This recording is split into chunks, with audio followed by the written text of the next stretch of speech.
सोलापूर शहरातील आमराई येथील श्री छत्रपती प्रतिष्ठानचे संस्थापक अध्यक्ष अक्षय भागवत शिंदे, वय 30, राहणार देशमुख पाटील वस्ती सोलापूर, या तरुणाने राहत्या घरी गुरुवारी दुपारी 1 वाजण्याच्या सुमारास गळफास घेतला। वर्षभरात लग्न होणार होते। घरात लग्नाची चर्चा सुरू होती। अशातच अक्षयने डोक्यावर अक्षता पडण्यापूर्वीच आपले जीवन संपवले। 27 ऑगस्ट रोजी दुपारी 1:40 अक्षय याने राहत्या घरी स्लॅबच्या लोखंडी हुकाला साडीच्या सहाय्याने गळफास घेतला। या घटनेची माहिती मिळताच कुटुंबियांनी तात्काळ फौजदार चावडी पोलीस ठाण्यात कळवले। पोलीस हवालदार MR ढोबळे हे घटनास्थळी दाखल झाले। नातेवाईक आणि मित्रांच्या मदतीने त्याला गळफासावरून खाली उतरवून बेशुद्ध अवस्थेत सोलापूर शहरातील शासकीय रुग्णालयात दाखल केले।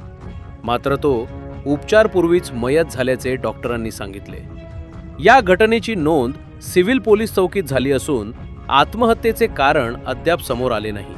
पोलीस पुढील तपास करत आहेत।